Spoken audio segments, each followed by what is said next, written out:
is it possible to totally bring about a mutation in what is?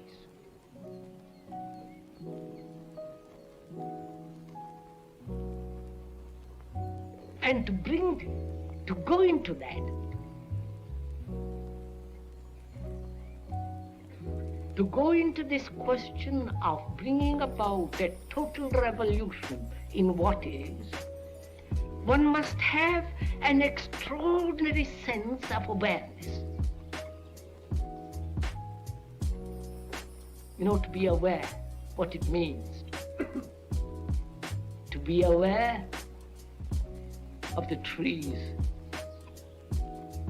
of the blue sky through the trees, of those hills beyond. The speaker is Krishnamurti. That noise of a motor. He is a man who cannot be placed in a simple category like philosopher or religious leader. He is, however, one of the more challenging and creative men of our time. Born in South India in 1897 and educated in England, he has followed a singular and original path of thought free of factionalism and dogma. This is the first of 8 half-hour programs, and the first time that Krishnamurti has allowed his talks and private conversations to be filmed. The principal settings are the Oak Grove in Ojai, California, and the Thatcher School in the Ojai Valley. Ideas explored in this series range from what Krishnamurti calls the present crisis in consciousness to an examination of war, violence, love, pleasure and pain, the aging of the body, and death.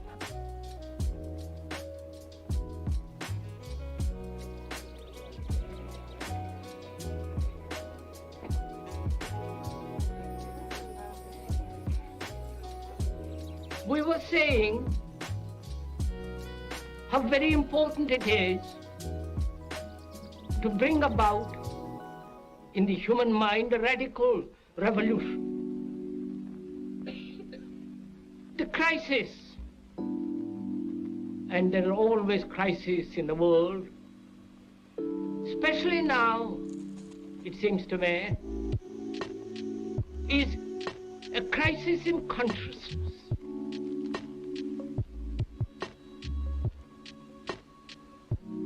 A crisis that cannot anymore accept the old norms, the old patterns, the ancient traditions, a particular way of life, whether it is the American way or the European way or the Asiatic way. Come on. And considering what the world is now, with all the misery, conflict, destructive brutality, aggression, tremendous advancement in technology, and so on, it seems to me, though man has cultivated the external world and has more or less mastered it, inwardly he's still as he was. A great deal of animal in him is still brutal, violent, aggressive, acquisitive, competitive, and he has built a society along these lines. What do you think is happening to the whole American people as a whole?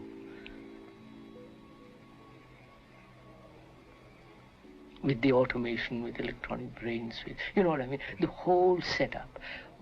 What is happening and where are they going? You understand? I think an increasing number of them are beginning to ask themselves the question as to whether or not there may be alternative forms of human behavior. Because they have... And what do they do? Because by then, after asking questions and all the rest of it, they're almost finished. You know? They're ready for the grave. And in Europe, the phenomena there is the same as here, more or less. The production is more, perhaps, than in America even. In Germany, West Germany. Germany. And Russia is now doing the same. So take all these parts, put them together, China, Japan, whole of Asia, India included, and then Europe, America, China. Where is it all moving?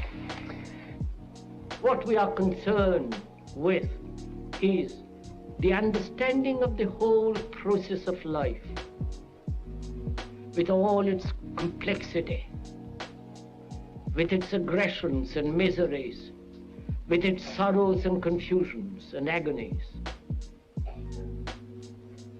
And to understand this vast field of life, which is a constant movement,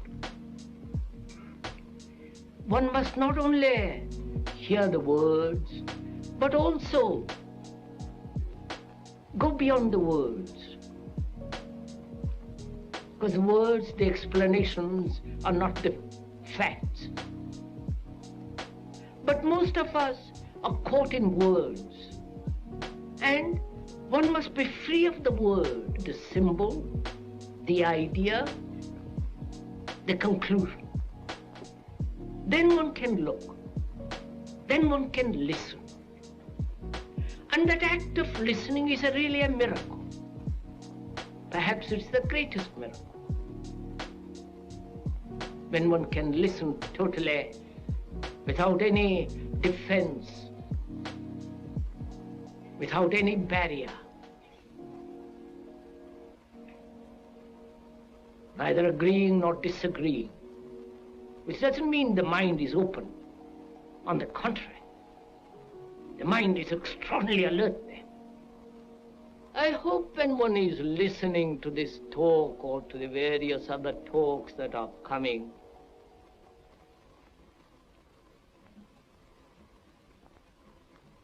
one hears a lot of words. And hearing many words is not listening. It's like a noise among the leaves. Soon passes away.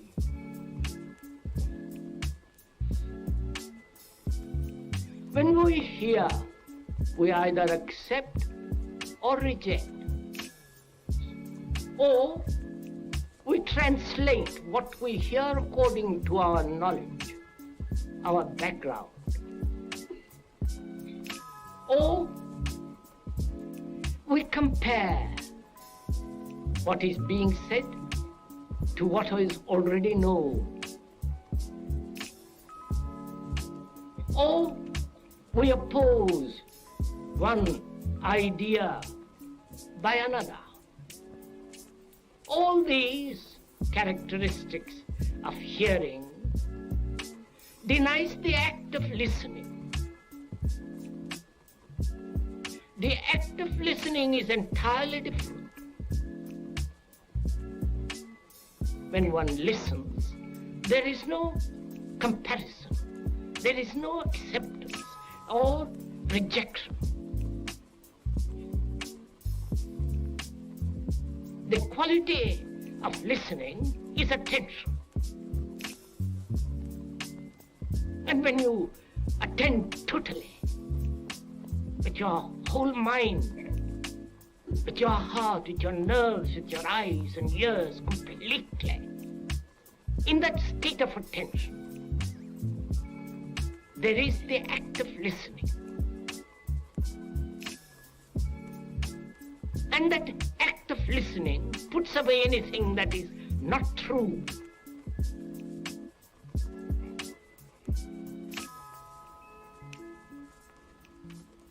When you give your whole attention to something,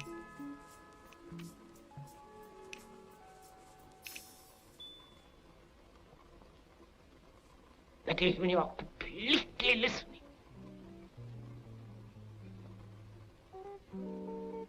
You listen to the totality of the thing. When you attend, there is no borders of inattention.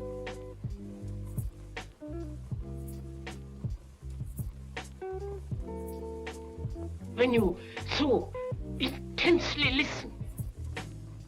You're listening to the birds, to the wind, to the breeze among the leaves. You listen to the slightest whisper that's about you.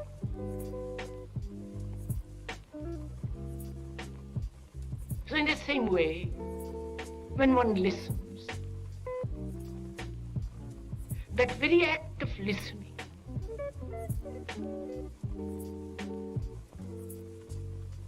brings about a total attention in which you see the totality and the whole significance and structure of what is being said. When you say, I can't, you have blocked yourself. But you can understand more and more of it. Not by blocking yourself. Look, sir, if I say there is no God, I've blocked myself, haven't I? Or if I say there is God, I've blocked myself. But if I say I really don't know, let's find out. Then I have the energy to go into it. Right? Now, so don't let's say yes or no. Don't let's take sides about it. Now, how would you see the totality of something, of life? You know, get a grasp of, feeling of it, a touch of it, a smell of it. Well, as I said, by trying to take more and more of it and understand more and more of it. You have no time.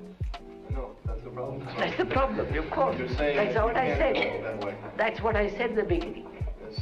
I mean, if I take time, you know, it'd be impossible. Follow it up step by step. You have approached this problem with the habitual tools, and you have eliminated those tools.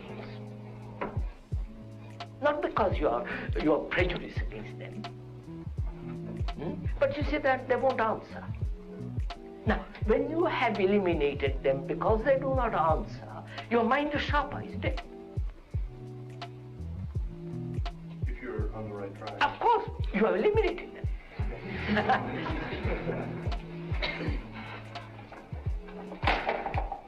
Right? Of what significance is hope and faith to living? What significance is hope and faith to living? I hope you won't think me harsh if I say there is no significance at all. We've had hope. We've had faith. Faith in church, faith in politics, faith in leaders, faith in gurus.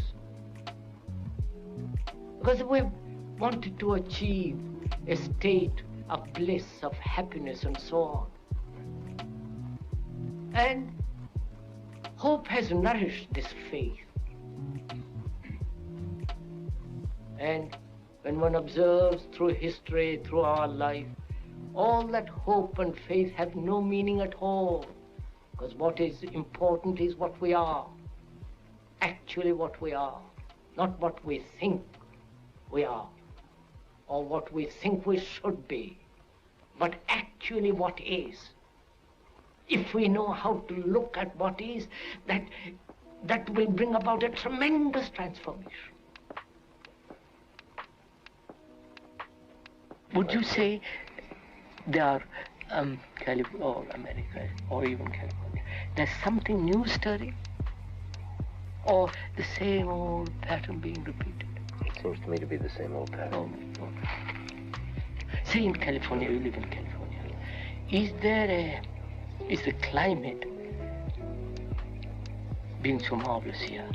Is it productive of some new state of human being, new human? We are the product of the society in which we live, the experience, the knowledge, and all the rest of it. And there is nothing original. We repeat. And to find out anything new requires tremendous inquiry, meditation. You don't just get it by just coming to a meeting for an hour and thinking one has to work tremendously hard. You do work very hard to earn a livelihood, to go to the office every day. But this requires much more alertness, much more careful examination. And one doesn't have the energy, the patience, or the interest, because this is non-profitable. It doesn't bring you any profit, financial or any other way. Here is the question. I suffer physically, psychologically, and I can do something physically. Psychologically, I don't know what to do. And not knowing what to do, I escape. Or go to somebody who will tell me what to do. Or I put up with it getting more and more and more bitter, dull, stupid, full of animosity and all the rest of it. Without doing any of those things, can one look at that thing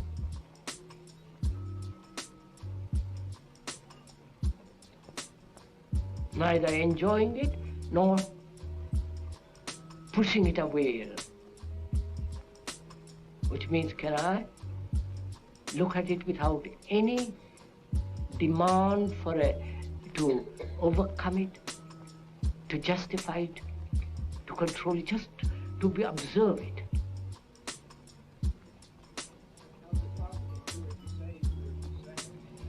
Beg pardon?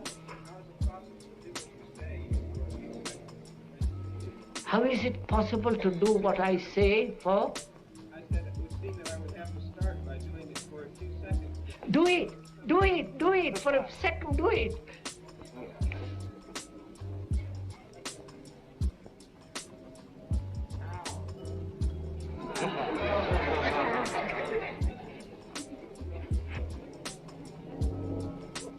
You know, as I said the other day, the word how is the most mischievous word. Because you want somebody else to tell you how to do it.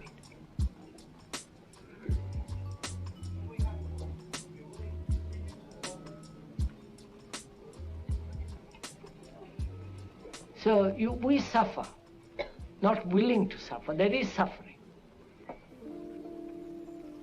And we're asking, can you look at it and remain with it, be quiet with it?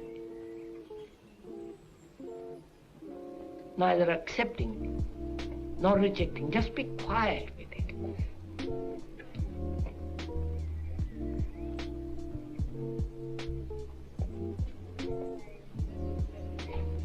Huh?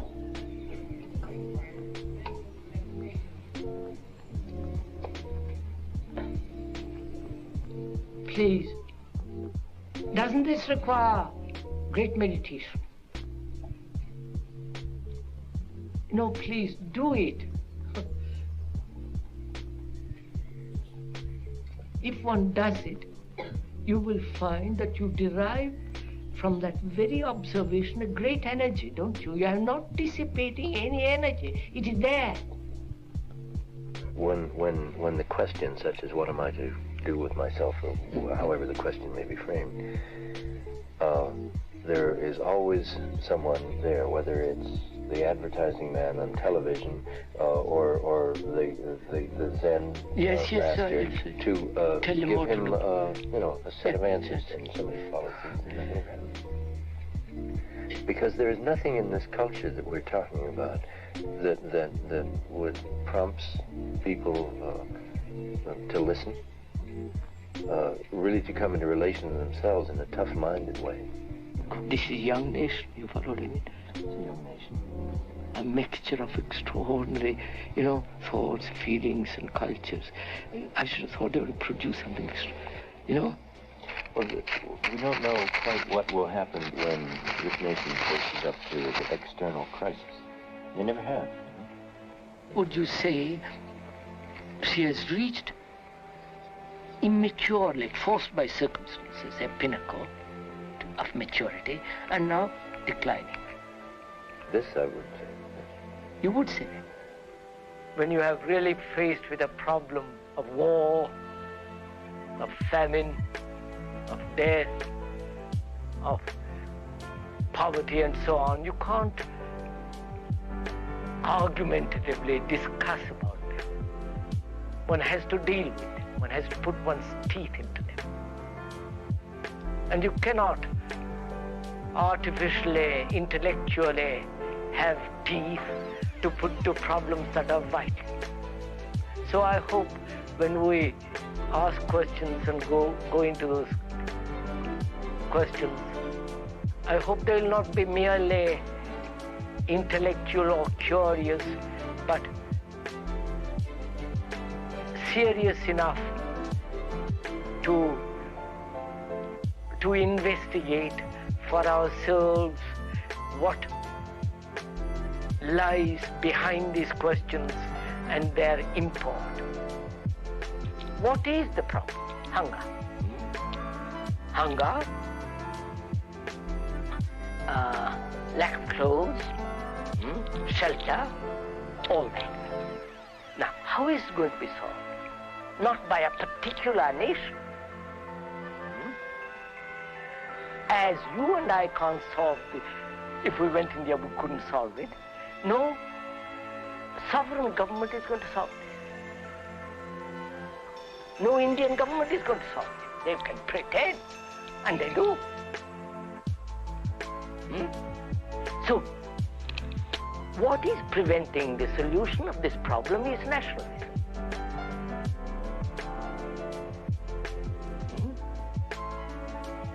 My flag, your flag, my country, your country. And the division that takes place geographically, which is exploited by the politician. That is the factor, one of the major factors of preventing the solution of starvation, of feeding the people. Now, science has means of giving food, clothes, and shelter practically to everybody. It's not being done because of you are a British, I'm an Indian or Russian. So it's a world problem, not individual or nationalistic problem. Right. How do you suppose that one will be able to overcome these nationalistic barriers? First, one has to be free of it oneself. Wait. One has to be free of it oneself. Neither American nor Indian nor right. Then get up and talk, shout, do anything for the not for the little things, but for the major issues. Then perhaps you'll sow some seed that'll take root. Now, if every human being, educated, cultured, who is really serious wants to solve this problem, he will do something.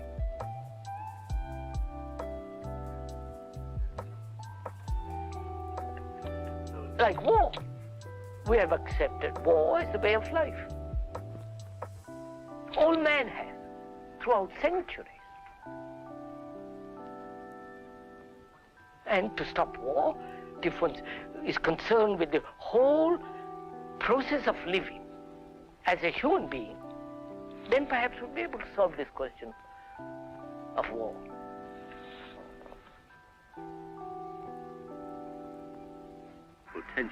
Potentially, quite. society has solved the problem of food, clothing, and shelter. So, once you solve those problems, what do you have to look? What else? I don't quite understand what else. You mean what is beyond these three? Yes. So, what is man seeking basically. He basically is seeking these three, because these are absolute necessities, whether California, or India, or Russia, or anywhere.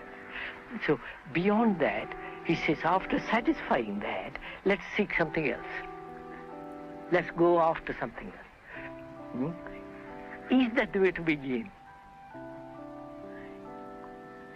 Is it bread first and then the other, or the other first and bread afterwards? I don't know if you... I follow you, I believe. Yes.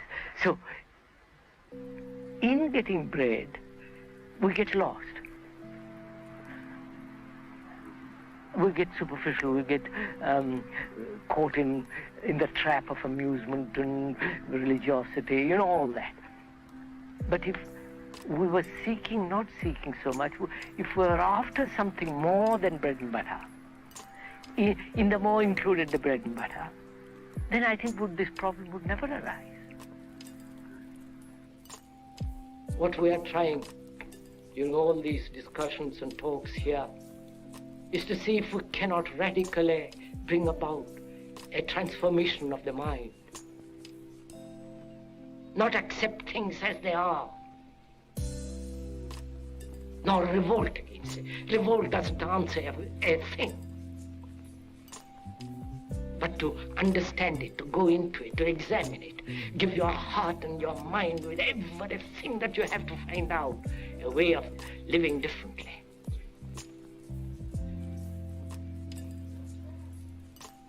But that depends on you and not somebody else.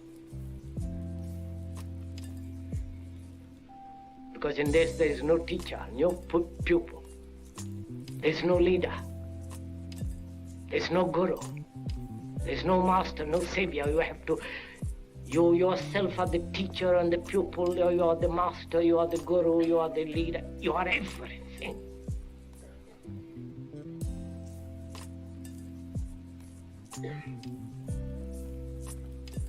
And to understand is to transform what is. I think that's been enough, won't it?